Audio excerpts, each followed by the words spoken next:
Yaw Smatmcuks Nts Laaqwmays Stl'mstaliwa wanted to die. Anyways, if you have been following the channel, hopefully that intro makes a little bit of sense to you. If not, go back and watch some of the videos. What are you doing all the way here? You've got like 16th of the way through the values and you're not even going to check out all my other stuff? Come on now. Mother raised you better than that. Anyhow, as you can see by my very official attire, the sun has set here in Bellacoola Valley, which usually means it's time for a story. But I don't really have one, so I'm just going to speak. I'm a jibber jab. That's a thing, right? Jibber jab? Hogwash? I don't know. I'm going to run my mouth, which again, if you didn't know, my favorite activity in the whole dang world. So let me get straight to it. I don't have a lot to say, which is, again, a rarity for this guy. So we are going to say what I had to say today anyway. Okay? The value that we were working on is Su7ulmc, which is your potlatched harvesting rights or things that are in your family but validated. Like, you know, my grandma showed me a couple berry picking spots. My other grandma has showed me a couple spots of cedar strippings and things, and I've been shown things, okay? Doesn't mean that I have the explicit right to just grab some dude and be like, hey, let's go get this cedar, you know? That's not my right. Just because I know it, just because it was showed to me, does not give me the inherent right to snatch it. Just because I'm brown doesn't mean I can act like a clown. Sorry, that's probably going to get cut out. Sorry. Su7ulmc. What we are working on today is the worldview, or how this word of protecting your land and having it validated and being provable that it's yours and handing it off in a good way, such as through marriage or through a trade or through an alliance. Again, I don't really know if that's 100% true. I hope it is.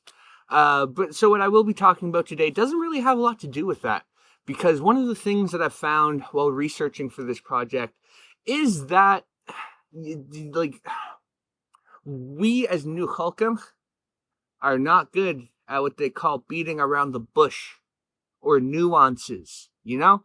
We're kind of straight for the eyes MFers, you know? We shoot straight and we tell you when we're holding our gun. That does not mean that other nations and other cultures are not like that as well. It's just something that when I Google validated harvesting rights, I get like Easter protest or something. Like, I don't really get anything from the rest of the world. So what I did find through my many journeys and the lands of the internet, what I have found is that other nations and other cultures do take care of their land, and it's very important to them as well. But the way that it is regulated might be slightly different.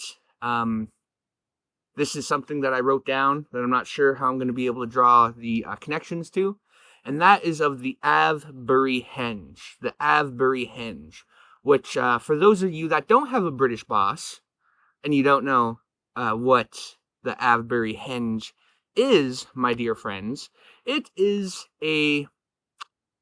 basically the world's biggest ditch, which is used for agricultural purposes.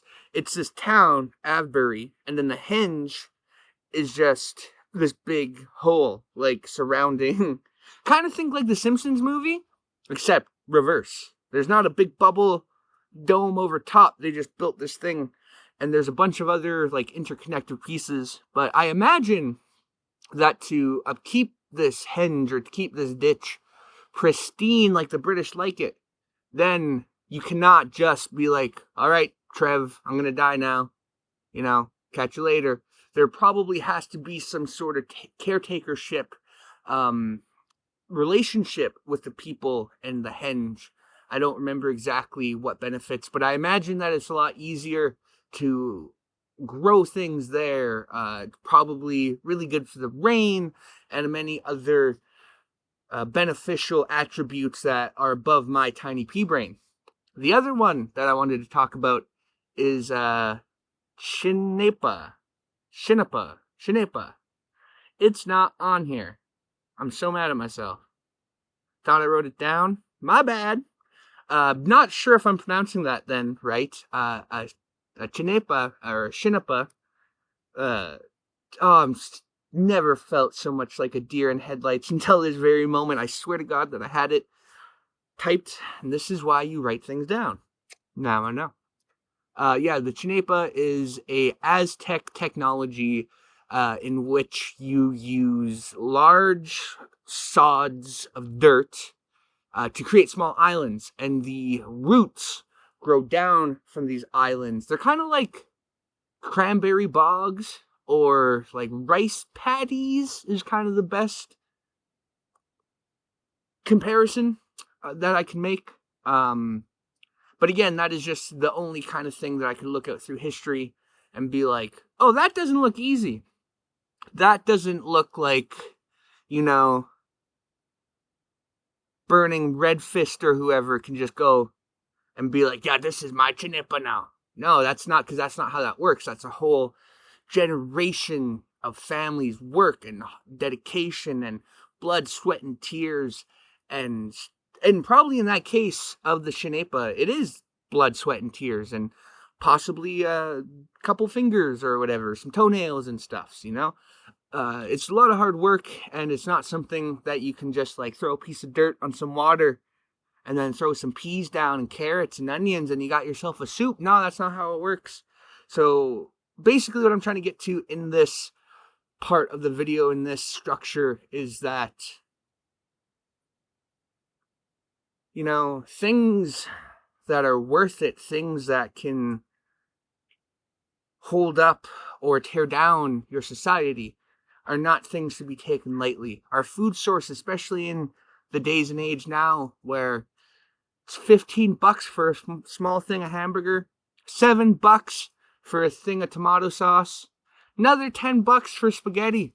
You bet your bottom dollar that if I'm making spaghetti, I'm eating that son of a gun 4 days in a row, just like my ancestors did. Because I don't want to let things go to waste, and I do want to be able to get back to planting my own garden, planting things. I want to learn how to hunt. I want to get back into fishing. I used to fish as a young child, and then it just kind of slipped through my fingers because it wasn't something that was important to me at the time. But now I see the importance of it, and I really kick myself in the behind wishing that I could be like a lot of my brothers who provide for their family, Those real strong, hard workers that are out in the woods every day, not recording videos. I want to be able to live the best of both worlds and no longer be a pencil pusher and a paper filer, but I want to be able to dip my toes in both sides because both have value. None is not one more important than the other. Probably been gas bagging for too long here. Said everything that I needed to say. Su7ulmc. That has been the Worldview. So, Stl'mstaliwa and Laaqwmays salutations from the Salmon Belly.